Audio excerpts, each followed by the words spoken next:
सत्संगत जी, प्यार से कहना धन निरंकार जी।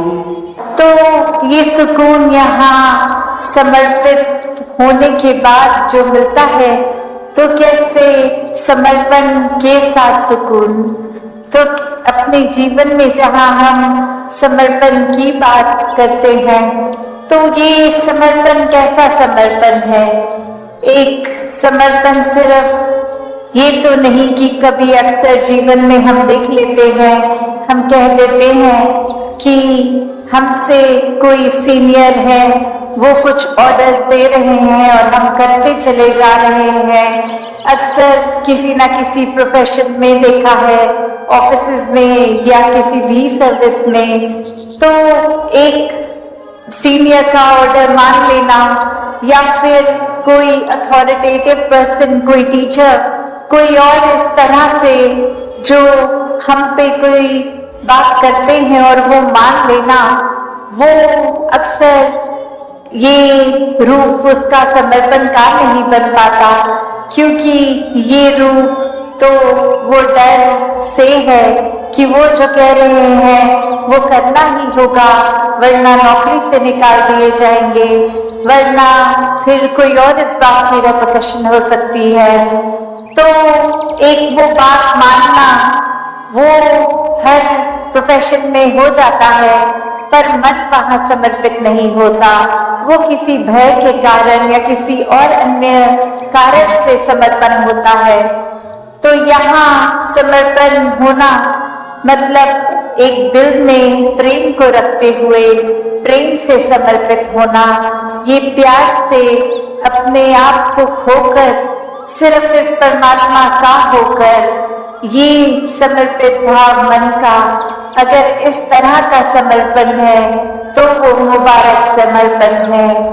तो कैसे एक अक्सर बात ये होती है कि हमने समर्पण अगर कर दिया, तो ये जो इतने सालों में अक्सर अगर हम सोच के भी देखें कि छोटी उम्र से ही पढ़ते लिखते एक डिग्रियां मिल गई, एक हमें कोई और उपाधि मिल गई, तो ये कमाने के लिए चाहे कितने वर्ष लग गए, पर जब समर्पण की बात आती है, अहंकार को तजने की, अहंकार गंवाने की, तो उसमें उतने ही साल नहीं लगते।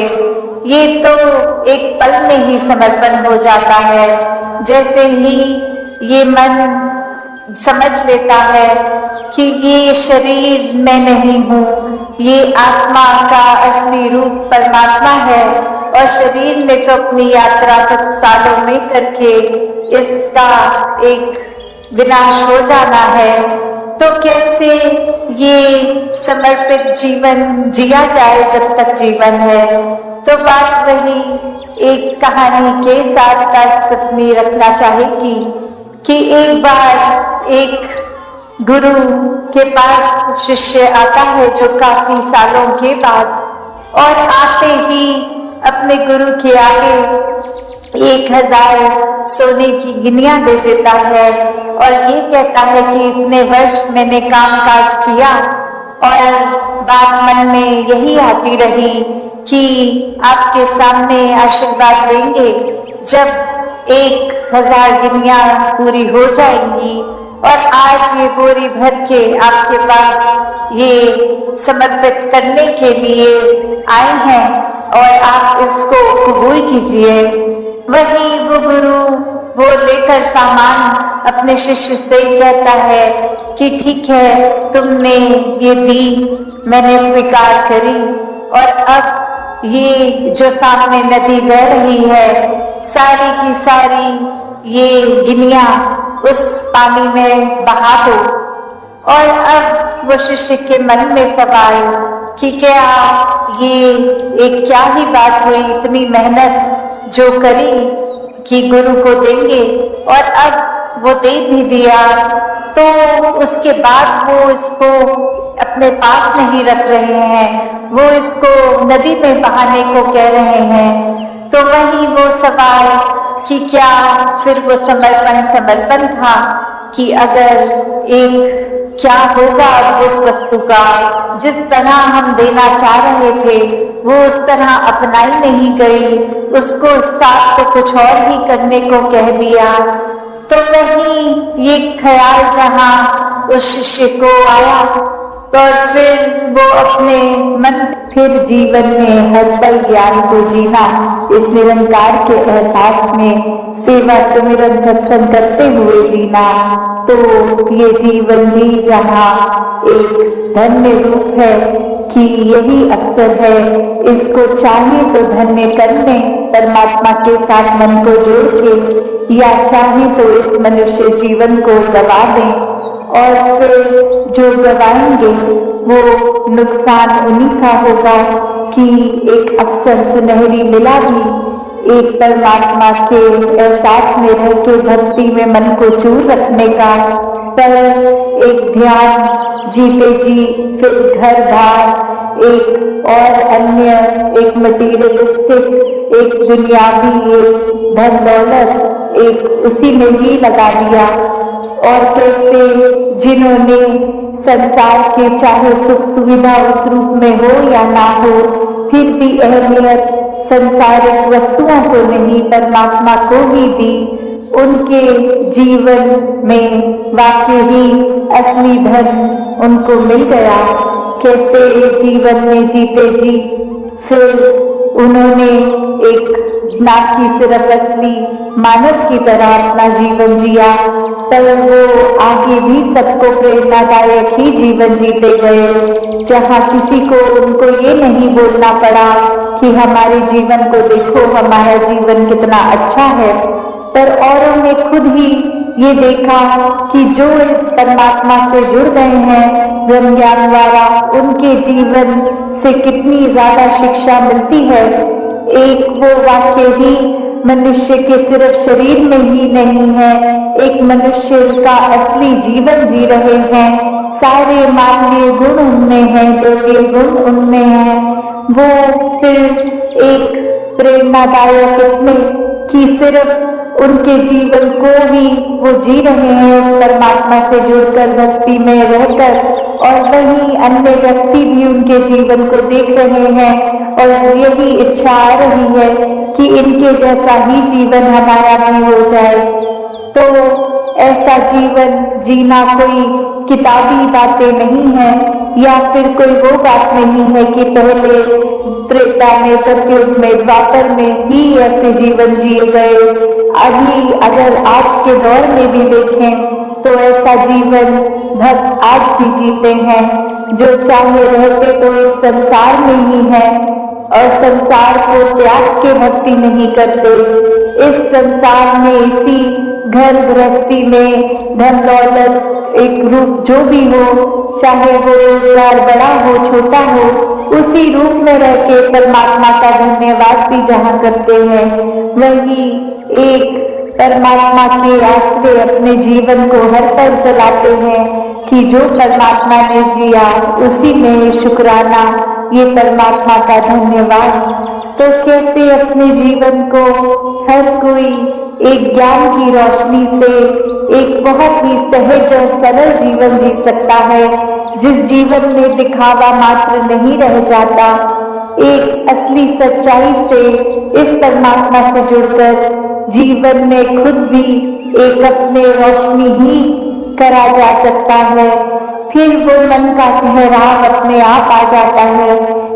तो भाव वही कि संत जो होते हैं उनको फिर एक दुनियावी माहौल कैसा भी हो, एक आरामदायक हो ना हो, फिर भी एक संत तो उस दुनियावी माहौल में रहते हुए भी उस दुनियावी माहौल से ऊपर ही रहते हैं, एक आनंद की अवस्था में हर स्थिति में खुद को एडजस्ट करते हुए कि एक जहाँ स्थिति जो है उसको अगर वो सही भी करनी है तो उसमें प्रयत्न करना है, एक अपने दुनियावी रूप में अचीवमेंट सपने बनाकर उस तरफ चलना है।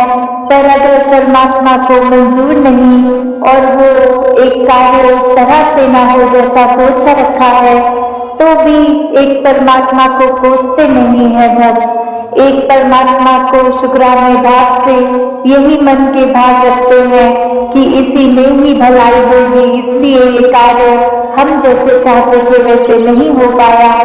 तो कैसे अपने जीवन को भक्तों ने हर समय इस परमात्मा के ही आसपास केंद्रित रखा कि एक दुनिया में हर दिन कैसा भी समय आ सकता है, पर ये परमात्मा ही है जिसके आश्रय एक अच्छा और बुरा समय दोनों ही आराम से कट जाते हैं। जहाँ फिर ये मन में सोच नहीं आती कि एक जीते जी बेचैन है और जीने के बाद जब ये मौत हो जाएगी तो इस आत्मा का क्या होगा, क्योंकि जिन्होंने जीते जी इस परमात्मा को जान लिया, देख लिया, इसके साथ जीवन का हर पल अपना जिया, तो उनको पता है वो चैन से जी रहे हैं और जो चैन से ही जीता है वही चैन से मरता है।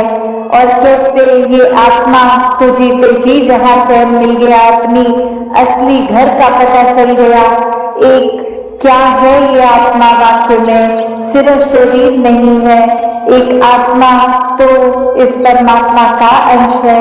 जब ये पता चल जाता है तो आगे एक लोक सुखी पर लोक सुहेला वाली अवस्था। और फिर अगर हम ये भी देखें कि हम उस सोच से भी देखें कि एक इंसान ने चाहे बेशक 84 लाख योनियां पहले भुगती पर वो याद कुछ भी नहीं, तो अगर ये भी मान के चले कि सिर्फ और सिर्फ एक ही एकलौता जन्म है, तो इसी में फिर ज्ञान लेना है, ये ब्रह्म ज्ञान के साथ जुड़कर इस परमात्मा के साथ एकमिक होना है। वरना तो बात वही कि अगर इस जीवन में आकर चाहे मान्यता वो नहीं कि पहले जन्म हुआ कि नहीं हुआ, पर इस जीवन को भी किस तरह सुखदायी जीना है, ये दुख कष्ट तो आते ही रहेंगे जीवन में, कैसे उनका प्रभाव, उनका असर अपने ऊपर नहीं लेना। ये सब में भी ब्रह्म ज्ञान जहाँ वो सहयोग देता है कि कैसे अपने आप को हम एक किसी के मूड के साथ अपने मूड को खराब नहीं, कोई स्थिति हमारे अनुसार नहीं तो मूड खराब नहीं, कैसे मन को अपना पक्का और स्थिर रखना हर हाल में, ये ब्रह्म ज्ञान द्वारा बहुत ही आसान एक जीवन जीने की भी जो तरीका बन जाता है कि कैसे अपने आप को पूर्णता से एक मनुष्य की तरह मनुष्य वाला जीवन जिए, कैसे मानवीय गुणों से फिर युक्त हो जाते हैं, क्योंकि परमात्मा अब हर समय नजर आता है और यही परमात्मा जो हर समय दिख रहा है, फिर इसके एहसास में रह के ये मन प्यार में इतना डूब जाता है कि कुछ गलत काम के ओर अपने मन को हम प्रोत्साहन नहीं दे सकते, क्योंकि ये सिर्फ प्रभु की ओर ही प्रोत्साहित है मन। जब इस परमात्मा के साथ हम अपने मन का नाता जोड़ लेते हैं, इसको देखकर, इसको अपनाकर, जिस तरह मराठी में भी कहते हैं एकला जाना एकला माना एकवा, कि कैसे पहले अपने इस अस्तित्व को जो हमने इतना बड़ा बना लिया है और वाकई में तो उसका मोल कुछ है नहीं, उसको सच में अनमोल करना है तो किसी अनमोल चीज के संग से ही वो होगा, और कोई ऐसी चीज नहीं जो खरीद के महंगी से महंगी ले ले, कुछ और रूप में नहीं। ये जो भक्तों ने हर समय एक सच्ची दौलत कही है कि ये राम रतन धन, ये परमात्मा, ये सच्चा है, ये अनमोल है, इसकी तो तुलना है ही नहीं किसी और चीज के मुकाबले संसारिक। तो जब इसके साथ अपने जीवन का एक मोल डाल दिया, इससे एकमिक हो गए, तो जीते जी वो मौत मुबारक मौत है कि जब हमारा अस्तित्व ही खो गया तो वहीं एक हर चीज भी जीवन से चली गई। जैसे एक और कहानी उदाहरण जो दासी को इसी उपलक्ष्य में आ रहा है कि एक इंसान किसी वृद्ध आश्रम में जाता है और वहाँ दिखता है कि कोई वेंटिलेशन अच्छी नहीं है। एक बहुत ही गर्मियों के दिन पहले ही तो बहुत ही गर्मी हो गई है। अब वो सोचता है कि एक मैं इधर पंखों का लगवा देता हूँ ताकि सबको आराम मिलेगा, और वो अपनी तरफ से वो पंखों की डोनेशन देके वहाँ पंखे भी लगवा देता है। अगली विजिट पे आता है तो सोचता है कि ये पंखे चल रहे हैं, सबको हवा मिल रही है, पर अब सबको पता कैसे लगेगा कि ये पंखे तो मैंने लगवाए हैं, ये पंखे तो मैंने खरीदे हैं, ये पंखे इधर उनको मेरी वजह से मिले हैं। अपनी जो दासी जिक्र कर रही थी, जो सेल्फ इम्पोर्टेंस वाली, अब वो भाव उसके मन में आया कि हर एक को पता लगना चाहिए ये पंखे मैंने लगवाए हैं। वो उन पंखों पे फिर जो जैसे पंखे का आकार वो 3 एक लंबाई में उस गोल दायरे से कनेक्टेड, वहाँ अपना नाम पेंट से लिखवा देता है। और अब वो बहुत खुश कि हर एक को पता चलेगा कि मैंने क्या करा है, एक इतना अच्छा एक फैसिलिटी वाइज कन्वीनियंस दे दी है सबको। और फिर जब वो अगली विजिट में आया, अब वो पंखे पहले की तरह चल रहे हैं, उसका नाम भी लिखा है। फिर वो देखता है कि वो स्पीड ही, वो रोटेशन इतनी फास्ट कि नाम तो पढ़ा ही नहीं जा रहा, किसी को एक रीड नहीं कर पा रहे हैं क्या लिखा है।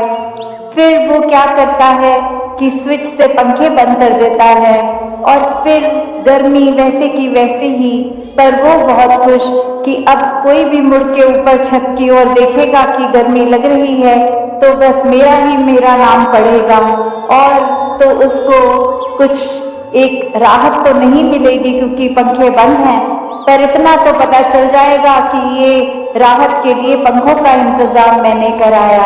आप सब बहुत ही भक्ति भाव में ये सत्संग में जब आए हैं और बहुत ही अपनी श्रद्धा रखते हुए जो भी वक्ता आज बोले उनको श्रवण किया कि कैसे ये निरंकार प्रभु परमात्मा, ये जो कायम दायम रहने वाला सच, जो समय के साथ बदलता नहीं है, और वही बात कि हम सब जो आए हैं, उत्पन्न हुआ है हमारा, ये निरंकार ही है जो हर एक चीज का शुरुआत भी इसी में है और अंत भी यही लेता है। तो वैसे ही ये मनुष्य के जो शरीर में हमारी जो आत्मा है, ये इस परमात्मा का ही अंश है, और कैसे इसी के ही आधार में अगर हम अपना जीवन बिताएं तो वो ही जीवन हमारे लिए एक बहुत ही हमारे अच्छाई के लिए हमारे साथ आगे बढ़ेगा। तो कैसे कोई महात्मा ने भाव रखा कि हर ताले की चाबी की बात हुई होती है, और कोई महात्मा ने ये भाव रखे कि ये मन में अगर ताला लग जाए तो फिर जो भी गलत भाव होते हैं ये मन में ही वो घुस ही ना सके। तो वैसे ही दासी के भी जहन में आया कि अगर ये निरंकार जो है वो हर ताले की चाबी है, हर समस्या का हल है, कि कैसे हम अगर किसी भी चीज में पढ़ें, अगर हम ये मान के चलें कि आज के युग में अगर दुनिया में देखें तो जंजीरें बहुत हैं, और ये जंजीरों पे अपने अपने रंग के ताले लगे हैं, कहीं पे जात पात के ताले लगे हैं, कहीं पे और ऐसे जो जकड़ के एक अपने आप को हमने बांध लिया है। हम हर एक में ये परमात्मा नहीं देख पा रहे, हम हर एक को अपने आप से नीचा देख रहे हैं। तो ऐसे जो भी द्वेष भाव हमारे अंदर आ रहा है, ये जंजीरों के तालों को अगर ये ब्रह्म ज्ञान रूपी चाबी से हमने खोल दिया, अपने आप को, अपनी रूह को आजाद कर दिया, तो दाता उस तरह भी सभी पे कृपा करे जिसमें ये परम पिता परमात्मा, ये अली मौला, ये गॉड, ये इस तरह बस जाए, निरंकार पर कल हमारी जिंदगी में इस तरह शामिल हो कि फिर हम एक अपनी जीवन में ऐसी खूबसूरती ला सकें अपने आप के अंदर, और जिसके भी हम संपर्क में आए उनके अंदर। पर शुरुआत हमें जो करनी है वो अपने अंदर से ही करनी है कि कैसे हम अगर प्रतिदिन ये निरंकार का एहसास करेंगे सोचें कि हमारा मन साफ रखना है। हमने ये महान जो हमारा विश्वास को एक अटूट बनाना है, उसको करने का सिर्फ एक ही तरीका है कि हम मन से इस निरंकार के साथ जुड़े रहें। और उसको और मजबूती देने के लिए ये सत्संग का भी जो आज आयोजन है या करते हैं, उसके पीछे बात सिर्फ इतनी है कि हम ये एहसास कर पाएंगे, हम अपने लिए, अपने समाज के लिए, ये एक यूनिवर्सल ब्रदरहुड की जहाँ बात आती है, वासुदेव कुटुंबकम की बात आती है, ये उसी तरह हमने कैसे अपने आप में एक जो यूनिटी की बात आती है कि चाहे कितने भी भिन्न भिन्न दिखते हों, ये अंदर से एक होना वाली बात। तो ऐसी कितनी ही चीज़ें हैं जिसको हम सत्संग रूप में आते हैं तो हमारे जीवन के वो पहलू को ये शुद्ध विचार सुन सुन के वो और मजबूती मिलती है। तो उसी प्रकार जब हम ये सिमरन का भी सहारा लेते हैं, उससे भी हमारे मन के जो भी भाव हैं वो निरंकार के आगे अरदास रूप की, जितना भी हमने अगर कोई जाने अनजाने गलती करी तो उसको बख्शवाने की बात, अपने आप को उस तरह अपना अस्तित्व खत्म करने की बात। तो वहाँ ये जो सिमरन का हमने सहारा लिया और सेवा भी अपने मन से बात ये शुरू करें कि सेवा के लिए हमने पहले जो तैयारी करनी है वो अपने मन को दृढ़ करना है, वो अपने मन में वो भाव लाने हैं कि हम सभी के दास भावना रखते हुए कि सभी के दास हैं हम, तो ही सेवा का भी असली शुरुआत वो मन से तभी हो पाएगी। दाता सभी से कृपा करे कि वो भक्ति का जीवन जो हम एग्जाम्पल देते हैं कि पुराने समय में त्रेता द्वापर सतयुग हर में जो देते हैं वो उस समय उस युग की बात थी। और आज अगर कलयुग की बात आती है तो उसमें और इसमें अंतर सिर्फ क्या है, एक मनुष्य के मन की बात है। ब्रह्म ज्ञान भी वही था, ये सच्चाई ये भी तब भी वही अब भी वही। तो हमें क्यों मनुष्य बनने के लिए ये बार बार कहा जा रहा है? तो यही सच्चाई का अगर हम साथ लेते हैं, ये ब्रह्म ज्ञान का साथ लेते हैं, तो हमारे अंदर अपने आप ही वो मानवीय गुण आ जाएंगे जो हमको असली रूप में एक मनुष्य बनाते हैं। कि कैसे हम इस मनुष्य जर्नी में आए हैं तो उसमें हमें क्या करना है कि सिर्फ ये हमारे गुजरान के लिए हमने इस जिंदगी को जीना है या फिर अपने अंदर एक स्पिरिचुअलिटी वाली बात रखें कि क्या हमारा स्टार्ट था, हमारा शुरुआत क्या है और अंत क्या है, हम किसमें से आए हैं और हमने किसमें जाना है। और साथ में जब ये जिंदगी बता रहे हैं तो पल पल ये किसका एहसास हमें रखना है, ये किसकी पहचान हमें करनी है। ये सिर्फ हम चाहे किसी भी नाम से बोलें, गॉड बोलें, अल्लाह बोलें, जहाँ आता है जिस तरह से बोलें, तो ये परमपिता परमात्मा है कि कैसे हम जब हर दिन अपना हर पल इसके साथ जोड़ लेंगे, इसकी पहले पहचान कर लेंगे जो ब्रह्म ज्ञान द्वारा होगी, तो उसके बाद पल पल जिंदगी का जब बीतेगा तो उसमें हमारे ऊपर एक सेल्फ चेक वाली बात होती है कि जब हमें ये एहसास होगा कि अंतम ये अविनाशी परमात्मा है तो हम जान के किसी का भी दिल नहीं दुखाएंगे, कोई गलत काम नहीं करेंगे। तो ये हम अपने आप को हर पल ये जानते हुए कि कुछ इंटेंशनली गलत नहीं करेंगे। तो दाता सभी से कृपा करे कि जैसे बार बार बात भी आती है कि ये आज की दुनिया में जो ह्यूमन वैल्यूज, ये मानवीय गुणों की बात आती है कि कम क्यों हो जा रहा है और ये भौतिकता में हम इतने उलझ रहे हैं। ये जीवन जहाँ गुजरान के लिए मिला है मुबारक है। हम सब ने अपनी मेहनत करके अपनी पढ़ाई, रोजगार, परिवार, सब जो जिम्मेवारियां हैं हम पे वो तो करनी है वैसे ही, पर साथ में हर पल में जिस तरह हम अगर कुछ भी कार्य कर रहे हो, सो रहे हो, खा रहे हो, ये हम इनवॉलंटरीली अपनी सांस ले रहे होते हैं। ये सांस लेने के लिए हमें कोई अलग से समय नहीं निकालना पड़ता। उसी तरह अगर परमात्मा को भी हम अपने जीवन में शामिल रखेंगे तो हमारी जिंदगी ही एक भक्ति बन जाएगी कि हम कोई भी कार्य कर रहे हो, काम पे हो, स्कूल में हो या जो भी अन्य कार्य करते हो हम, तो वो करते हुए भी ये परमात्मा, ये निरंकार हमारे साथ अंसंग जो है उसका ध्यान जब रहेगा तो हम सब अच्छा ही कार्य कर पाएंगे और वो इंटेंशन हमारे को किसी को नुकसान करने की नहीं होगी और अपने ऊपर ही हम ये फोकस रख पाएंगे कि सिर्फ अपना सुधार करना है, दूसरों के ऊपर उंगली नहीं उठानी कि कैसे हमने सिर्फ एक अपनी ही दिल को साफ करना है, एक अपने दिल में प्यार, विशालता, नम्रता और जितनी भी खूबियां ऐसी भर सकें वो जब तक रखेंगे तो ही हम सच्चे मायने में एक इंसान होंगे। नहीं तो शक्ल, ये शरीर हमारा इंसान का है, फिर भी मनुष्य बनने की बात, मनुर्भव वाली जो बात आती है, ये क्यों कही जा रही है? ये सिर्फ और सिर्फ हमारी सोच, हमारा व्यवहार, हमारे कर्मों को जो अब उल्टी दिशा हम दे चुके हैं उसके सुधार के लिए चेतावनी है कि हम मनुष्य बन जाएं, जीते जी, क्योंकि एक समय जब ये आंखें बंद हो जाएंगी फिर वो अवसर भी निकल जाएगा। हमें जो उपकार अपने ऊपर करवाना है ये परमात्मा की पहचान करके वो जीते जी ही हो सकती है।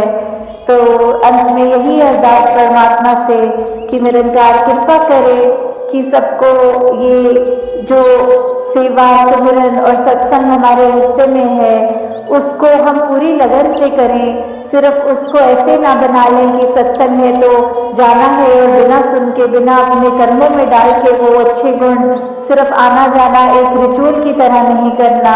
तो आपके चरणों में बस यही बात कि सत्संग, सेवा, सिमरन, 3 चीजें जो हमको अपने जीवन में करनी है, जो हमको और निरंकार का एहसास पक्का करवाते हैं, करीब लाते हैं, उसमें ये लापरवाही हमारी तरफ से ना हो। ये निराकार, ये हर समय की सच्चाई है, हर समय की रोशनी है। भक्तों ने यही समझाया है कि जितना ज्यादा इस परमात्मा के साथ मन को जोड़ेंगे, इसके एहसास में रहेंगे, हर काम में इसको शामिल करेंगे, तो फिर एक ये मन डावाडोल नहीं होता, मन में कोई उदासी, कोई खुशी के भाव अपना प्रभाव, असर नहीं छोड़ते, क्योंकि प्राथमिकता इस मन ने परमात्मा को बना लिया है।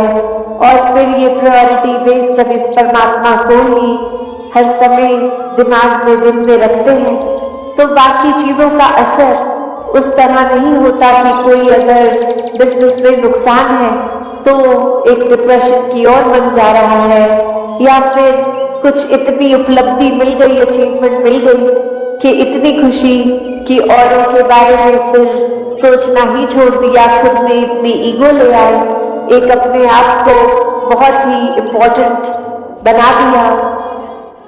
तो बात वही कि कैसे हर एक में, जहां हर किसी में इस परमात्मा को देखना है, हर एक के अंदर वो कैपेसिटी है, वो पोटेंशियल है कि कैसे इस परमात्मा के सारे गुण, हम चाहे एक मनुष्य के शरीर में है पर परमात्मा जैसे दैवीय गुणों से हम युक्त हो सकते हैं, ह्यूमन वैल्यूज से युक्त हो सकते हैं। ये मन में कंपैशन, काइंडनेस, दया, क्षमाशील होना, एक मन में प्यार का भाव, प्रेम का भाव, ये लव, ये सरेंडर, ये ब्रॉड माइंडेड होना, हर एक को एक्सेप्ट करना, हर किसी के लिए वही भाव हो कि ये इंसान से बहुत कुछ हमें सीखने को मिल सकता है। दिल कारण ना ढूंढे कि कैसे किसी से भी नफरत की जाए, हर किसी से फिर वही बात जो अभी सत्संग में भी हम सुन रहे थे कि एकत्व जब इस्टेब्लिश हो जाता है, वननेस स्थापित हो जाता है, तो वो वननेस कोई उस बात की बात नहीं है कि हर कोई एक जैसा दिखे। एक फिजिकली तो हर किसी के शक्ल, आकार, फीचर्स एक बहुत ही अलग है। कोई किसी रीजन के होते हैं तो एक ज्योग्राफिकली रहने की वजह से उस तरह एक कल्चर और अपीयरेंस से खाना पीना वैसा हो जाता है, और दूसरे कहीं देश में, किसी और राज्य में, अपने देश में भी हो तो वो एक अपीयरेंस वाइज तो अलग हो सकते हैं। बट जो अभी कॉमन थ्रेड की भी बात हो रही थी कि ये परमात्मा ही है जो जहाँ पूरे ब्रह्मांड में है, एक वो कनेक्शन हमारी इस परमात्मा से जब है तो संसार के हर इंसान से, हर कोई अपना है, हर एक में परमात्मा का वास। तो कैसे जब इस परमात्मा से प्यार हो जाता है, इस परमात्मा के अलावा फिर और कुछ दिखता ही नहीं है, हर एक में ही दिखता है, तो फिर ये भाव वही आ जाते हैं कि ये संसार बहुत ही सुंदर है, हर किसी में बहुत कुछ सीखने के लिए है, और किसी की फिर बात दिल पे चोट नहीं देती, क्योंकि फिर वही लगता है कि कोई वजह होगी, किसी का दिन अच्छा नहीं जा रहा होगा, शायद किसी की तबीयत नहीं ठीक की, इतनी इरिटेशन हो रही है, इतना तंग हो रहे हैं कि कुछ खराब हमें बोल रहे हैं। तो बात वही कि हर किसी के अंदर जब ये परमात्मा दिखता है तो एक अच्छाइयों को ही भक्त उठाते हैं, किसी की कमियों को इस तरह संसार के आगे नहीं उछालते। एक दिल में अगर वाकई ही एक कंसर्न है उस इंसान के लिए, तो उस इंसान को डायरेक्टली जाके उसके पीठ पीछे एक बैड राइटिंग नहीं, उसको सामने जाकर बोला जाता है कि ये जो आपने बात कही वो ठीक नहीं थी, इसमें अगर आप सुधार कर ले तो वाकई ही आपका सुधार हो जाएगा, अगर आप अपने थोड़ा बिहेवियर चेंज लेके आएंगे। और फिर सब यही समझाते हैं कि बिहेवियर चेंजेस तो टेम्पररी फिर भी हो सकते हैं, कुछ देर की लर्निंग के लिए हो सकते हैं, फिर कभी और ये बिहेवियर वापस हो सकता है एग्रेसिव एंग्री। तो फिर कैसे हर समय के लिए एक मन को शांत रखना है, शीतल रखना है, मन में सहजता रखनी है, मन में सुकून का भाव रखना है, तो इस परमात्मा से ही जुड़ना होगा, क्योंकि इस परमात्मा को दिल में बसाएंगे तो मन में ये सारे इमोशन ठीक तरह से काम आएंगे। जैसे एक आग का एग्जाम्पल होता है फायर का, तो उसका काम तो जलाना है, पर कैसे हम अगर वो आग के ऊपर कोई तवा रख देते हैं तो वो उसको रोटी बनाने के भी फिर वो आग ही काम आती है। वो हीट अगर बहुत ठंडा दिन है तो कैसे एक फायर प्लेस में डाल देते हैं, एक बॉनफायर करके, उससे हमें आराम ही मिलता है। तो कैसे ये जहां एक गुस्से की, एक एंगर की भी बात है, उसको भी अगर चैनलाइज किया जाए ठीक तरह से तो सारे ही मन के इमोशंस ये बहुत ही उपयोगी भी हो जाते हैं। हमेशा सिर्फ एक नुकसान का ही नहीं इमोशन एक रास्ता लेता।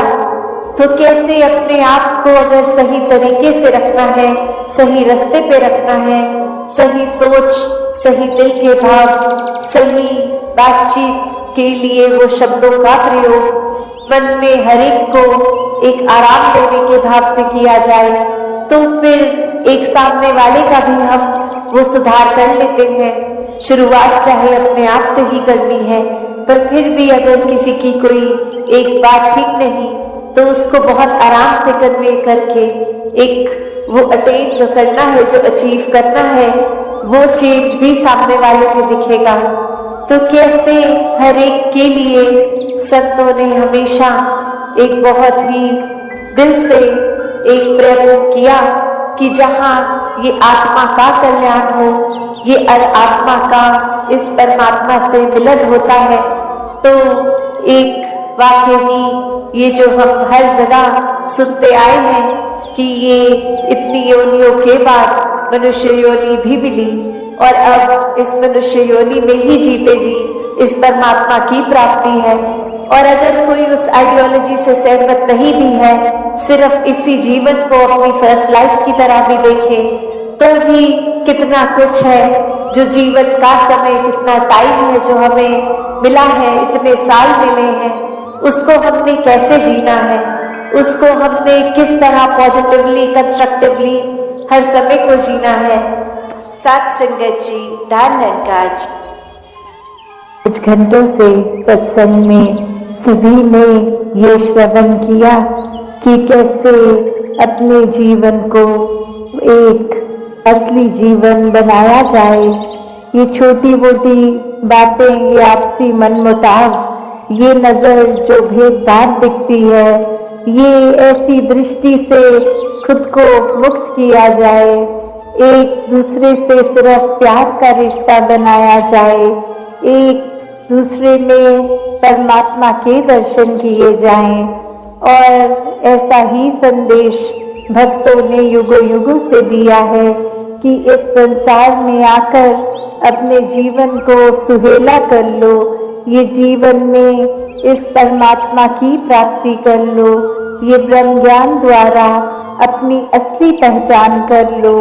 ये पहचान फिर इस शरीर, इस जीवन तक के इस शरीर की नहीं कि ये हम शरीर नहीं है, वो एक और जो पहचान है, असली पहचान, कि ये जो बेरंगा परमात्मा, ये जो हमेशा से है, इसकी जब पहचान हो जाती है तो ये आत्मा को भी पहचान अपनी कि इसी से आए हैं, इसी में जाना है, सारे भेदभाव खत्म हो जाते हैं। जब पता लगता है इस जीवन में हम जिसको भी मिलते हैं सभी का उत्पन्न इस परमात्मा से ही है, तो जब ऐसी पहचान असली हो जाती है तो जीते जी जहाँ अपना जीवन भी एक खुशनुमा जीवन बन जाता है, एक दिल में मोहब्बत, प्यार, सत्कार, आदर, इससे एक अपने दिल को हर कोई भरपूर कर लेता है। एक जो जिम्मेवारी का एहसास होता है कि इस जीवन में मनुष्य बन के आए हैं तो सिर्फ शरीर मनुष्य का नहीं, एक व्यवहार से भी मनुष्य हो, और वो परमात्मा के एहसास से ये मनुष्यता, ये इंसानियत एक अपने अंदर उपज लेके वो चलती ही जाती है। वो दिखावा मात्र नहीं, एक असली इंसान खुद ब खुद बनना हो जाता है। तो जहाँ अभी बात भी हुई कि ये सच और झूठ, कि ये सच फिर हमेशा के लिए रहने वाला सच है, ये परमात्मा हमेशा से था, हमेशा रहेगा, तो ये सच्चाई ही असली सच्चाई है, क्योंकि ये परिस्थिति और समय के साथ बदलता नहीं है, अपनी जगह पे कायम दायम स्थिर है, कण कण में है, और यही फिर यूनिवर्सल ट्रूथ फिर हर जगह है। तो कैसे जब इस परमात्मा की पहचान होती है तो ये जीवन भी एक सुहाना हो जाता है, ये जीवन में एक माया के साथ नहीं जुड़ाव का एहसास होता, चाहे हम रहते खाते पीते हर पल इस संसार की, इस सृष्टि की माया में ही है, ये पल में कुछ है, पल में कुछ और, ये आराम, ये घर, तो फिर भी जो भक्त होते हैं वो कभी भी इसको हम सच्चाई नहीं मान लेते हर समय रहने की।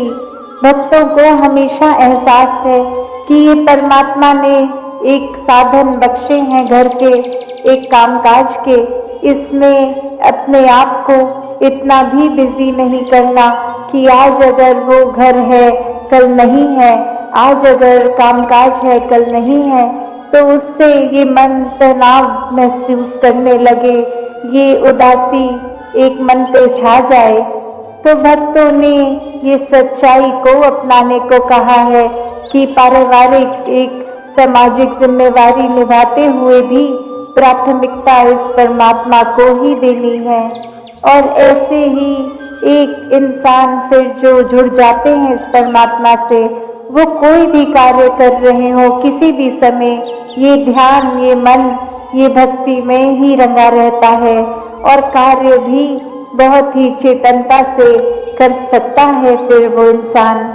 तो बात वही कि हमें सच के साथ जुड़ना है या अपनी मन की कल्पनाओं में एक ऐसी झूठी दुनिया में एक अपने आप को छोटी छोटी बातों से परेशान होने का अवसर देना है या आनंद में जीना है।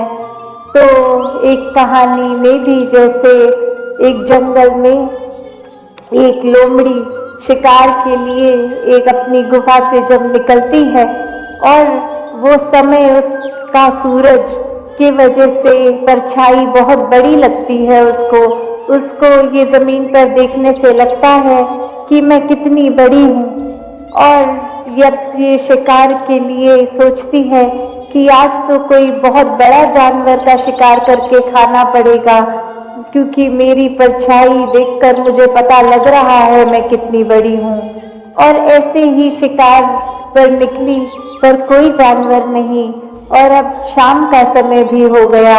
अब सूर्य की दिशा कहीं और अब वो अपनी परछाई की ओर देख रही है, तो वो इतनी छोटी, और अब वो भूख से भी जहाँ परेशान, पर ये नतीजा निकालती है कि इस समय मेरी परछाई तो बहुत छोटी है, अब तो एक चूहा भी मिल जाएगा तो मेरा पेट भर जाएगा। तो बात इसमें क्या कि ये संसार में हम भी उसी प्रकार चल रहे हैं। आज अगर कुछ 2-4 व्यक्ति उनके साथ उठना बैठना हो गया और उनकी जीवन की सफलता की परिभाषा अगर बड़े घर, बड़े गाड़ी, बड़ा जॉब इत्यादि, तो हमारा भी परिभाषा वो एक भेड़ चाल में बन जाती है वही, कि हमें लगता है आज हमें भी बड़ी गाड़ी चाहिए, ये ही एक हमारा पेट भरेगा इससे।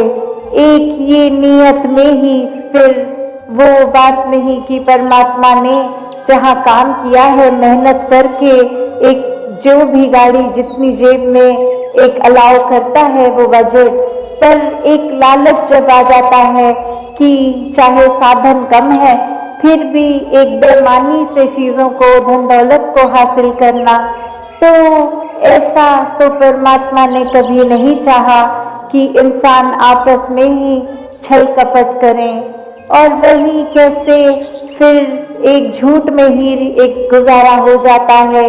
एक ये बात नहीं इंसान के ख्याल में आती कि ये कोई भी चीज हमेशा के लिए साथ नहीं रहने वाली।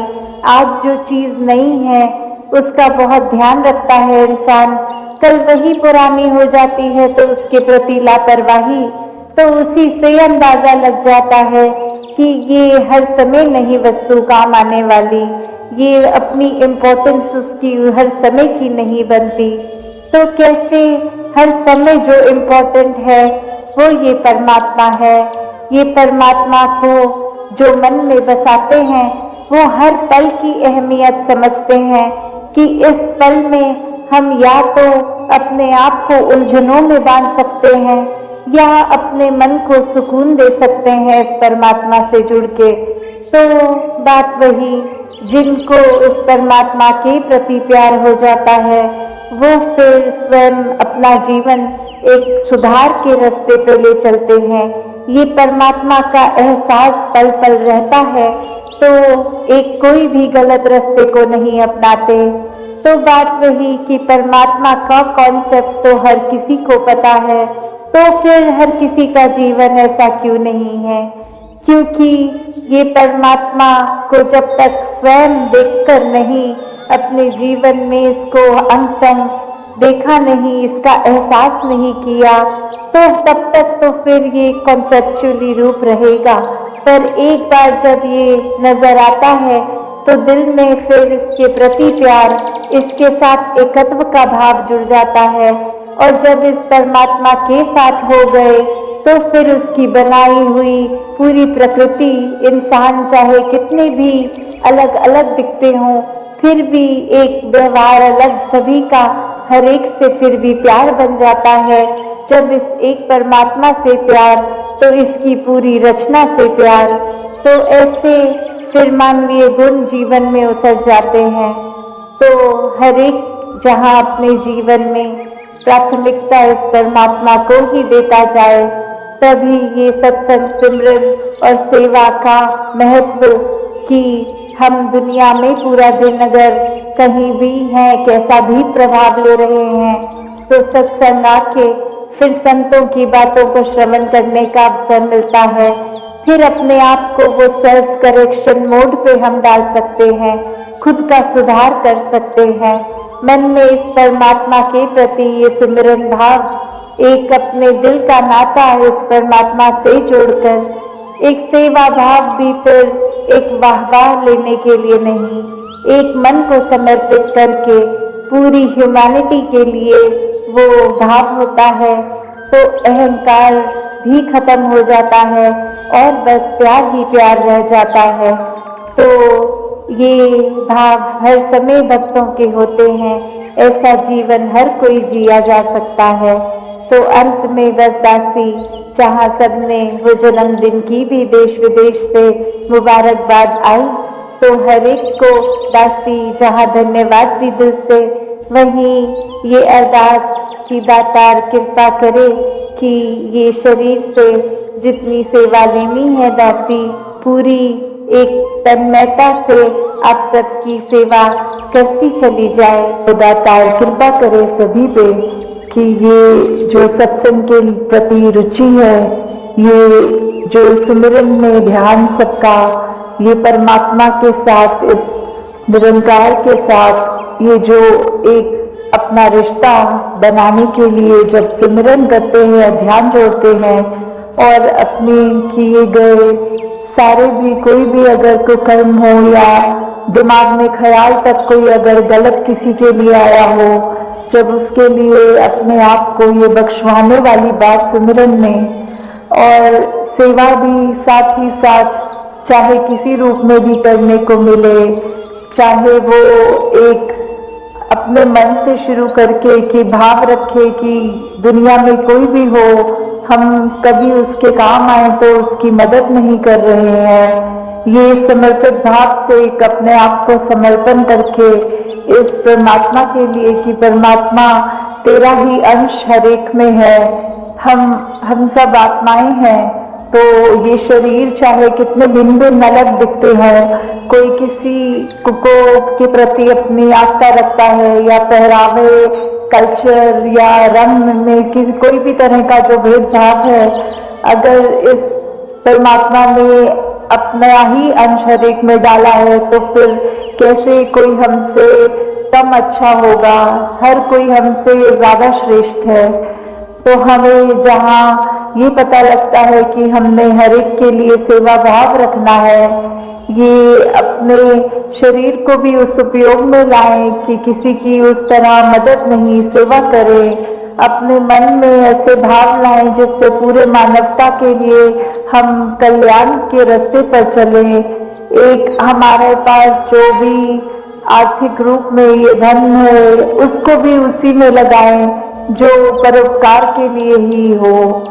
तो दातार यही कृपा करे कि ये जो मन में हमारे भाव है, ये जो एक हमारी रिस्पॉन्सिबिलिटी है कि एक मनुष्य बन के आए हैं, तो मनुष्य वाले गुण हमारे अंदर हो, प्यार का, नम्रता का, दिल को विशाल करने की बात, एक अपने आप को इस तरह परमात्मा के साथ जोड़कर खुद वो वननेस का प्रतीक बनना है हर एक के साथ, चाहे हम कितने भी स्वभाव रूप में और इंसानों से अलग हों, तो भी एक हार्मनी वाली बात के कैसे हमने एक उस तरह ढल के एक पीसफुली को एग्जिस्ट करके एक दूसरे का सहयोग करके यहाँ अपना जीवन बिताना है। वही एक संसार इतना खूबसूरत जो है, हमने अपने दिलों में हर एक के लिए इतनी बड़ी दीवार बना ली है अपने मन में ही कि हम खुद उन दीवारों में बंद कर बैठ गए हैं। हम कैसे फिर एक दुनिया में वो प्रतीक बनेंगे जो एक दूसरे के दिल तक पहुंचने वाली बात होती है, कि कैसे हमारी जिम्मेदारी बन जाती है कि मनों में जो हमने खुद ही दीवारें बनाई हैं एक दूसरे के प्रति, उसको तोड़कर उसकी जगह पुल स्थापित करें ताकि एक दिल से दूसरे दिल तक हमारी बात पहुंचे, ना कि दीवारें बन के हम वो अपने आप को ही एक बंद कर लें। तो जहाँ ये भी बात आती है, साथ में एक समदृष्टि वाला भाव जो संतों का रहता है कि कोई फर्क नहीं किसी में, हर कोई अपने हैं। ये वस्ते कुटुम्बकुम की बात, पूरा विश्व अपना है। ये एक ही परमात्मा के नूर से जब पूरा जग उपजा है, तो हर एक में वही अपनेपन की बात, हर एक से जब भी हम मिलें ऐसा ही लगे कि हम आईना देख रहे हैं। कैसे ये परमात्मा तो एक है, चाहे हम अपनी आस्था किसी भी धर्म के रूप में कहीं पे भी, मजहब जो भी हमारी श्रद्धा है, जैसे भी मानते हैं, तो बात तो वही है कि वाहिद एक ही अल्लाह है, एक ही परमपिता प्रभु परमात्मा निरंकार है। ये एक, इसको जब हम जान लेंगे तो हमारी एक जो अपनी जर्नी है उसको जानने के बाद शुरू होती है। एक भक्ति हमारी ये जानने के बाद कि हम कहाँ से आए हैं, कहाँ को जाना है, जी रहे हैं तो किसमें जी रहे हैं, और बाद में अंत होने में कहाँ जाना है। कैसे फिर वो पता जब लग जाता है कि हम क्या हैं, हम अपने आप को सिर्फ शरीर माने बैठे हैं, तो शरीर में तो किसी एक दिन खत्म हो जाना है। तो क्या हम खत्म हो गए? नहीं, हमारी ये जो आत्मा है इसमें तो इस परमात्मा के अंदर ही जाके मिलना है। और ये कैसे मिलना है? वो जीते जी हमें जब ये ब्रह्म ज्ञान के रूपी ये बात जब मिलती है, जब ब्रह्म ज्ञान हमारे जीवन में उतरता है, तो हमें समझ में आता है कि ये जो हमने इतने फर्क मन में बनाए हुए हैं, मेरे तेरे का भाव, ये जो मन में नफरतें रखी हैं, ये सब का कोई मायना नहीं है। हमें सिर्फ और सिर्फ ये अमन एकता के प्रति समर्पित होकर जीवन को जीना है। हमने अपने मन में अभिमान को नहीं, अपने मन में एक प्यार को ही उपजाना है।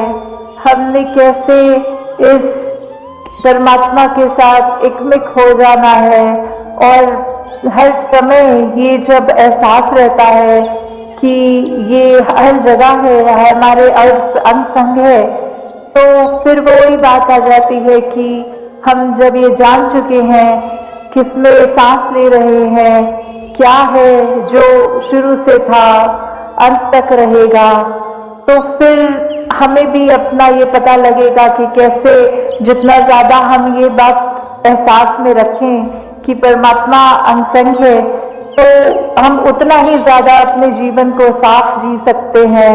हम अपने मन में सिर्फ एक अच्छे विचार रखकर अपने दिमाग के ख्यालों को भी वो साफ करने वाली बात, अपने व्यवहार में भी सिर्फ मधुरता, अपने व्यवहार से दूसरों को एक कंफर्ट देना, आराम देने वाली बात, दूसरों के आंसू पोंछने वाली बात, कि कैसे वो हमारे ऊपर ही डिपेंड करता है कि हम अपने जीवन को कैसे चलाएं। इस परमात्मा ने तो हमको अगर ये ब्रह्म ज्ञान रूपी दात हमने प्राप्त कर ली, तो उसके बाद ये चेतनता दी हुई है, ये हमारी सूझबूझ है, हमें ये कैसे किस राह पे जाना है इतनी समझ बख्शी है।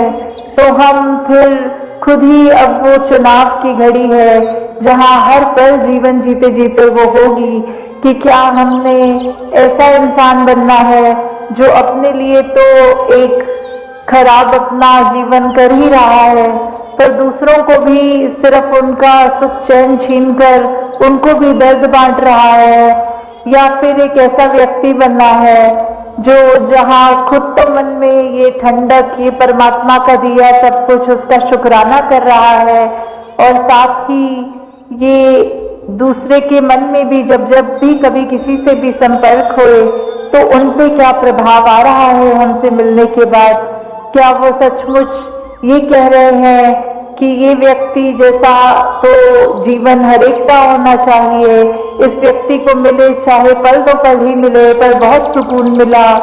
ये ऐसी बात आ जाती है कि हम जब खुद ही इस परमात्मा की इबादत में रंगे गए हैं, इसी का रंग हम पर चढ़ गया है, इसके गुण हम अपने मन में डाल लेंगे, तो हम जितनी ज्यादा कोशिश होती रहे उतने ज्यादा इस जैसे बनेंगे, और जब इस जैसे बन गए तो हमारे दिल में कोई खोट नहीं रह जाएगी।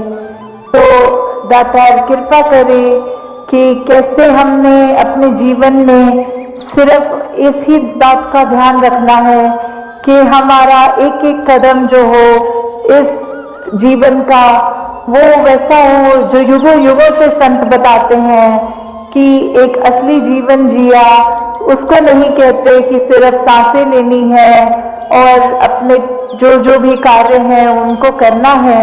इस दुनिया में आए हैं तो वो जिम्मेवारी तो है, ये घर परिवार की भी जिम्मेवारी है, समाज की भी जिम्मेवारी है, अपने प्रति औरों के प्रति ये जो रिस्पॉन्सिबिलिटी है उसको जहां हमने इस भौतिक जीवन की तरह जीना जरूर है, अपनी एक जिम्मेवारियों से पीछा नहीं छुड़ाना है। पर वहीं साथ ये बात समझाते हैं कि सबसे जरूरी बात तो ये है कि हमने अपनी आत्मा की पहचान उसको बतानी है कि परमात्मा क्या ही अंश है, और वो दात इस ब्रह्म ज्ञान की अपने जीवन में हम जितनी ज्यादा उतारेंगे, जितना एहसास परमात्मा से अपना रिश्ता बना के रखेंगे, उतना ही ये जीवन जीना हमारे लिए एक एक पल में आसान सहज हो जाएगा, क्योंकि ये परमात्मा बहुत ही स्थिर है। ये समय के साथ बदलता नहीं, ये परिस्थितियों के साथ बदलता नहीं, ये हमेशा एक जैसा रहता है। तो हम अपने मन को जब इसमें टिका लेंगे तो फिर संसार की कोई भी परिस्थिति हो, हमारा मन उस तरह उस परिस्थिति के साथ एक ज्यादा इधर उधर कोई उथल पुथल नहीं होगी मन में। फिर हम एक सहज जीवन की ओर अपने आप को बढ़ा लेंगे, जहां ये खुशी और दुख से ऊपर उभर के वो जो बात होती है आनंद की अवस्था, ये ब्लिस, कि कैसे हमें फिर एक वो बात कि हमारा जीवन खुद ऐसा बन जाए जैसे संतों का रहा है, हमारा जीवन सिर्फ और सिर्फ परोपकार के लिए, हमारा मन, हमारी सोच, हमारा व्यवहार, हमारे कर्म, सब कुछ सिर्फ एक औरों के लिए, औरों के जीवन को किस तरह हम खुशनुमा बना सकें, उसमें जब लग जाता है, हम अपने आप को फिर एक अहंकार में चूर नहीं, अपने आप में वो दास भावना लाते हैं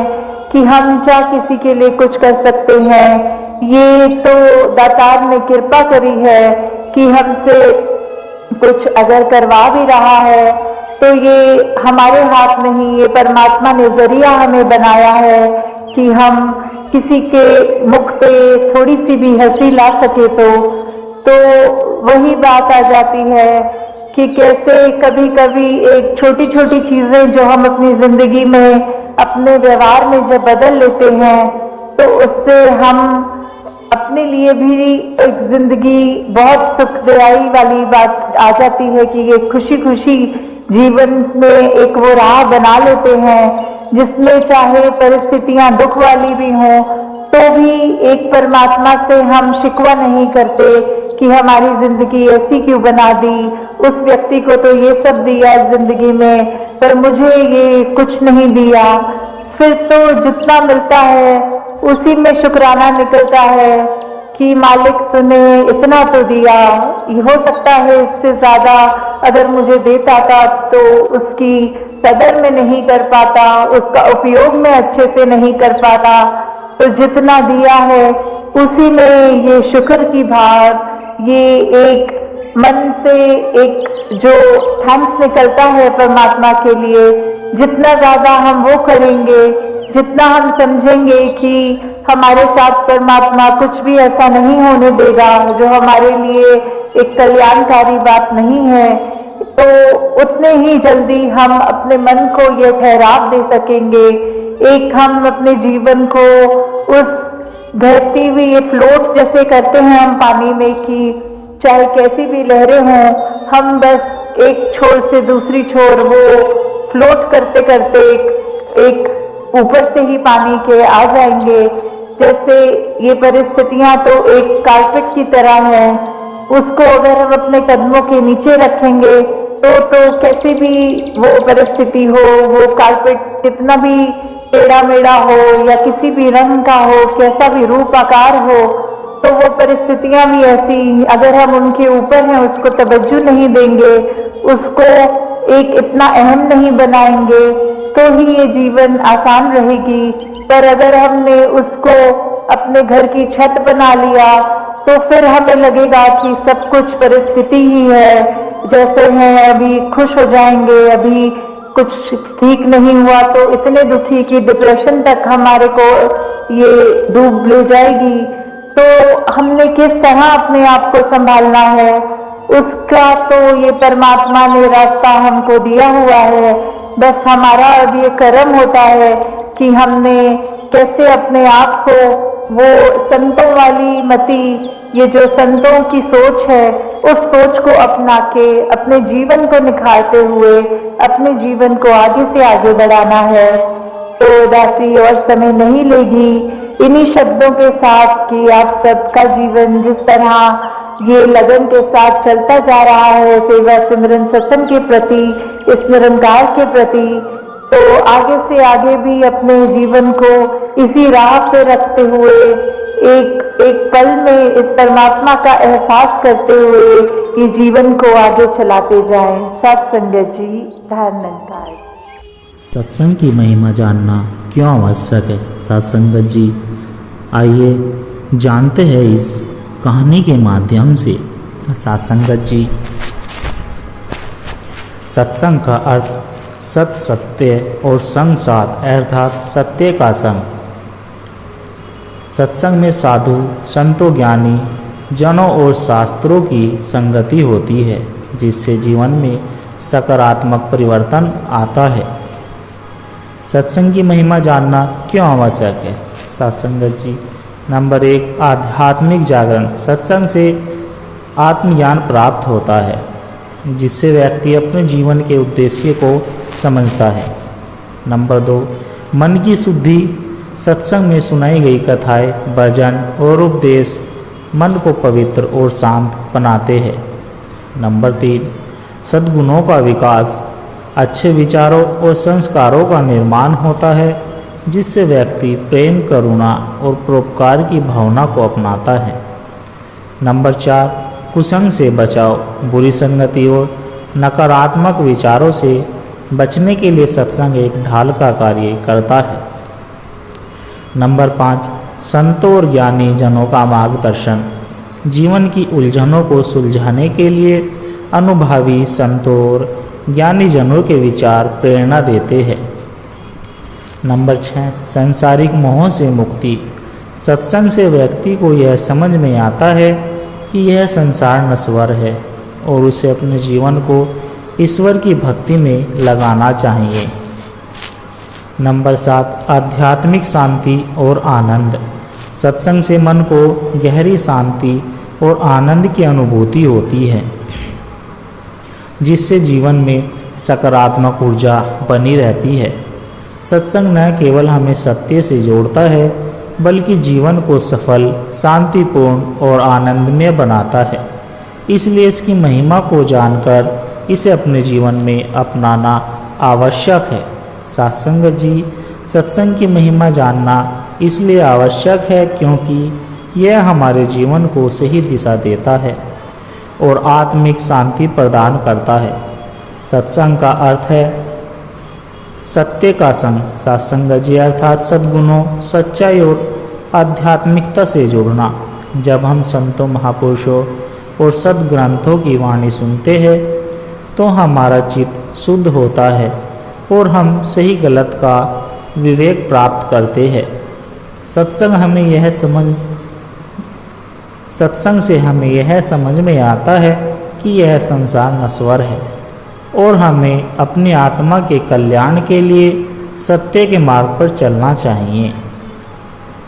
यह हमें बुरी संगति और नकारात्मक विचारों से बचाकर सन्मार्ग की ओर ले जाता है। जीवन में कई बार हम मोह, माया, क्रोध, अहंकार और लोभ के जाल में फंसते जाते हैं, लेकिन सत्संग हमें इन बंधनों से मुक्त करने का कार्य करता है।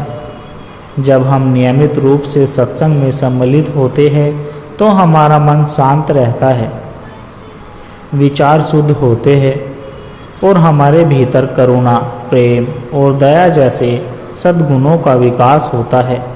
यह आत्मिक उत्थान का सबसे सरल और प्रभावी माध्यम है, जो हमें भगवान की भक्ति, सच्चे प्रेम और आध्यात्मिक आनंद की अनुभूति कराता है। सत्संग हमें यह सिखाता है कि जीवन में सच्ची सफलता केवल धन संपत्ति अर्जित करने में नहीं, बल्कि ईश्वर की भक्ति, सेवा और सच्चे ज्ञान को प्राप्त करने में है।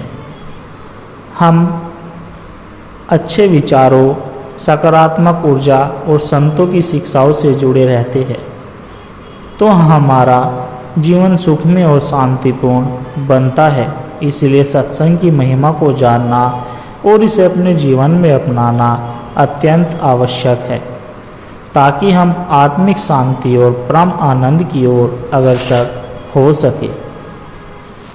सत्संग जी गंगा किनारे बसे छोटे से गांव में रामदास नाम का एक व्यक्ति रहता था।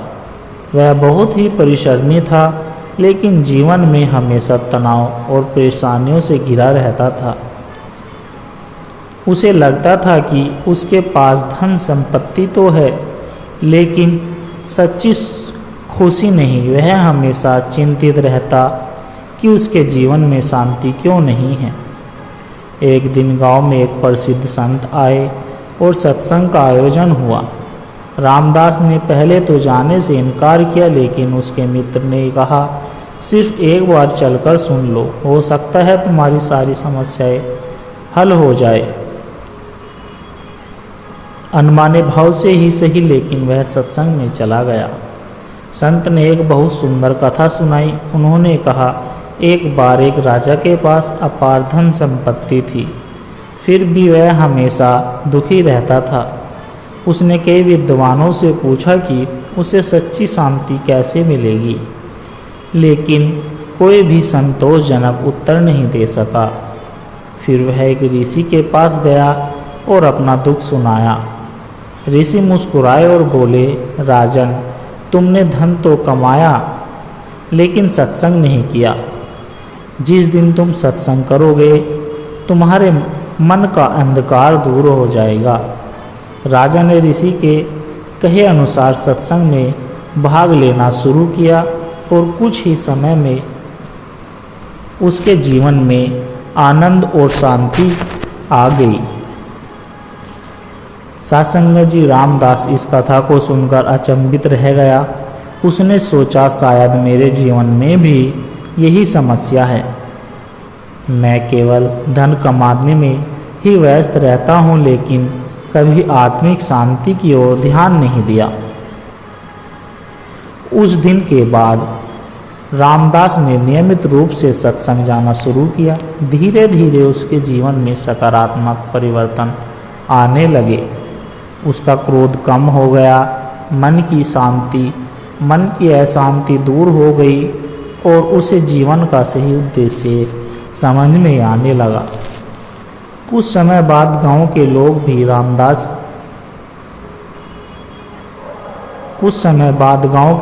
रामदास में आए इस बदलाव को देखकर चकित थे। वे सोचने लगे कि जो व्यक्ति हमेशा तनाव में रहता था, वह इतना शांत और प्रसन्नचित्त कैसे हो गया।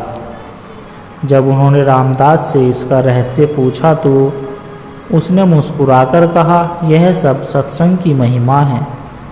यह हमें सही राह दिखाता है, जीवन को आनंदमय बनाता है और हमें आत्मज्ञान की ओर ले जाता है।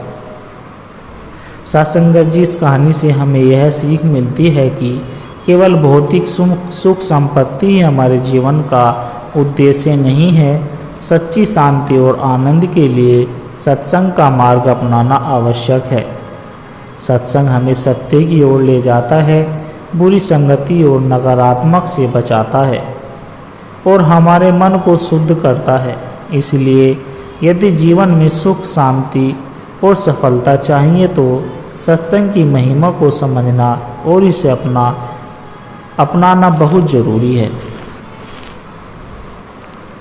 सत्संग जी बहुत समय पहले की बात है। गांव में मोहन नाम का एक व्यक्ति रहता था। वह अत्यंत धनवान था।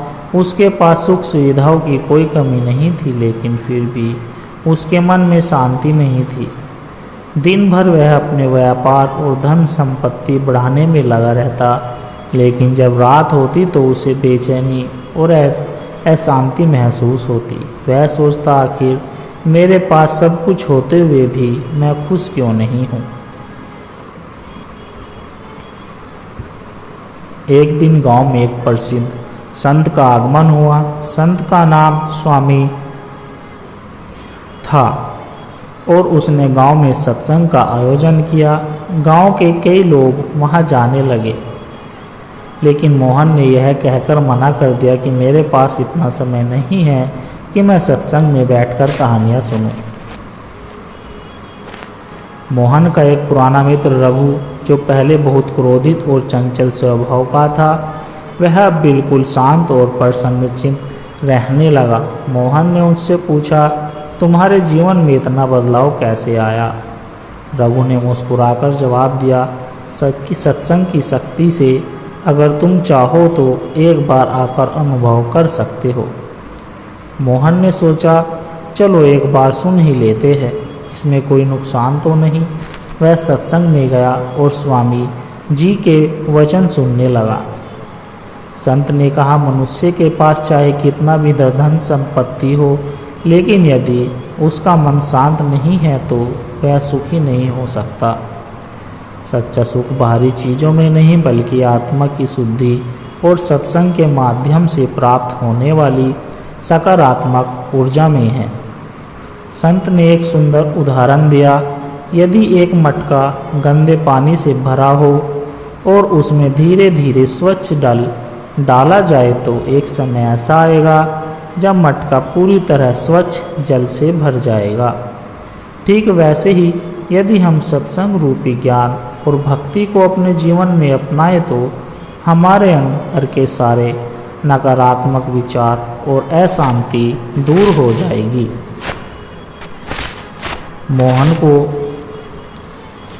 मोहन को यह बातें बहुत गहराई तक छू गई।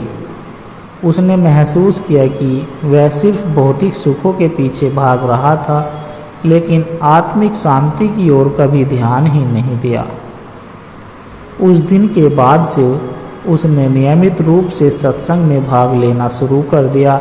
धीरे धीरे उसके भीतर शांति आने लगी, मन में तनाव और चिंता दूर होने लगी और वह सच्चे सुख का अनुभव करने लगा।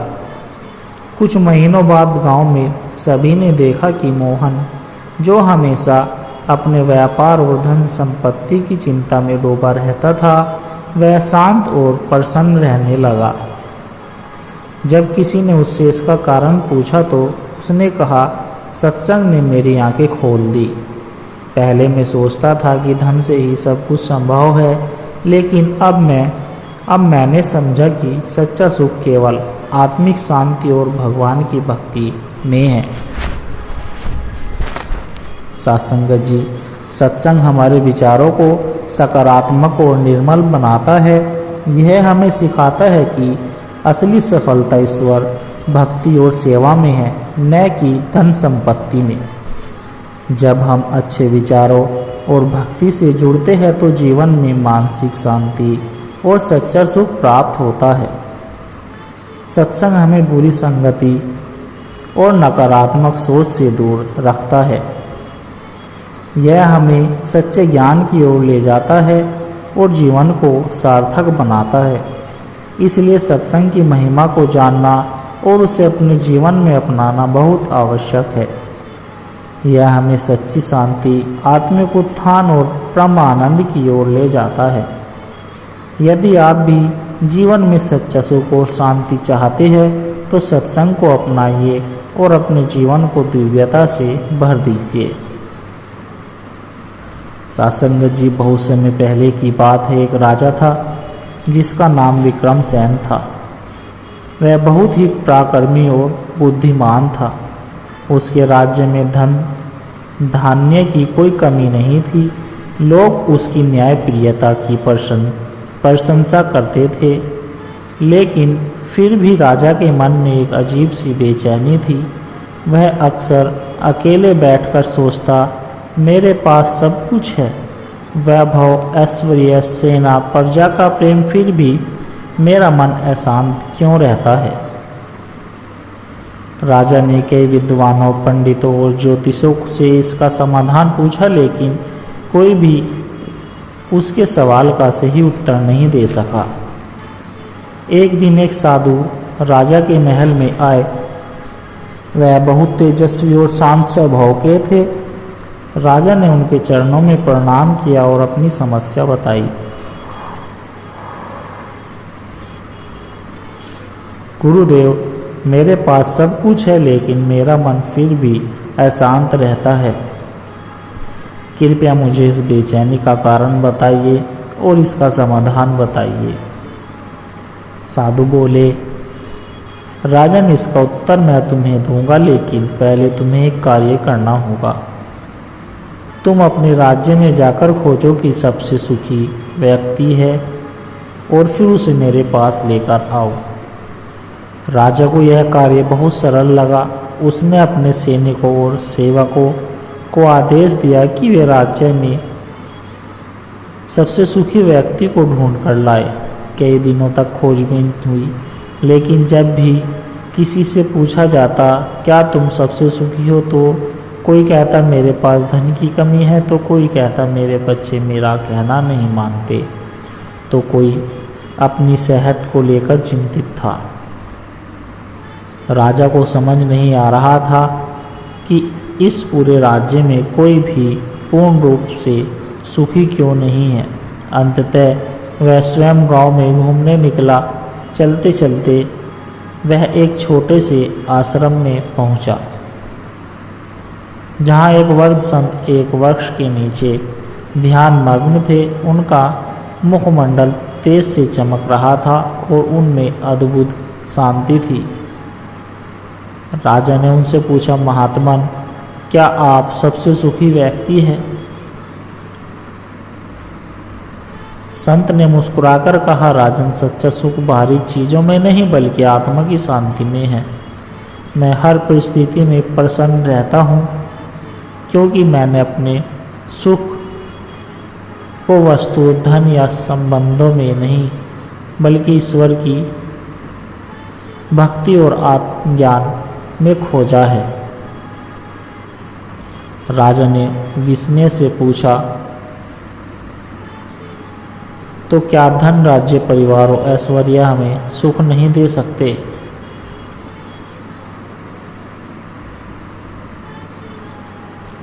संत ने उत्तर दिया, ये सभी चीजें केवल बाहरी सुख देती है, लेकिन सच्चा आनंद तो तब मिलता है जब हम अपने भीतर के परमात्मा को पहचानते हैं। यह संसार नश्वर है, लेकिन आत्मा शाश्वत है। जो इस सत्य को जान लेता है वही सबसे सुखी होता है। राजा को अपनी गलती समझ में आ गई। उसने महसूस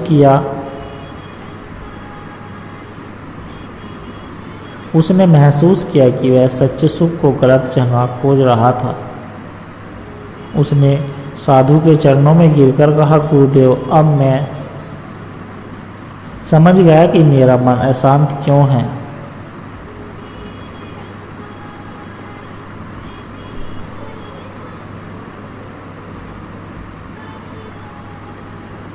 जबकि सच्चा सुख तो आत्मा की शांति में है। कृपया मुझे भी आत्मज्ञान का मार्ग दिखाइए।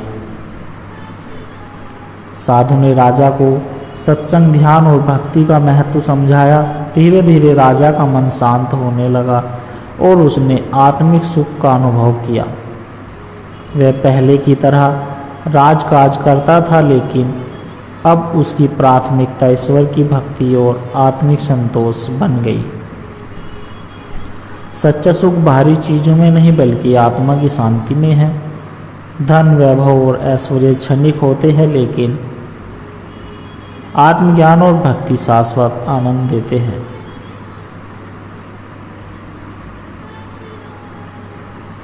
जो अपने भीतर ईश्वर को पहचान लेता है वही सबसे सुखी होता है। ध्यान, सत्संग और सेवा से आत्मिक शांति प्राप्त होती है। इसलिए यदि आप भी जीवन में सच्चे सुख की खोज कर रहे हैं तो उसे भौतिक वस्तुओं में न खोजे बल्कि आत्मज्ञान और ईश्वर की भक्ति में खोजे।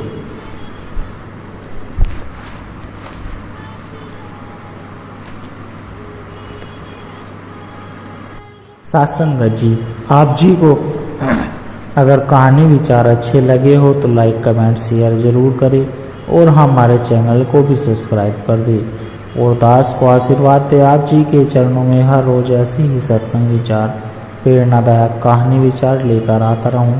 साथ संगत जी प्यार से कहना, धन निरंकार जी।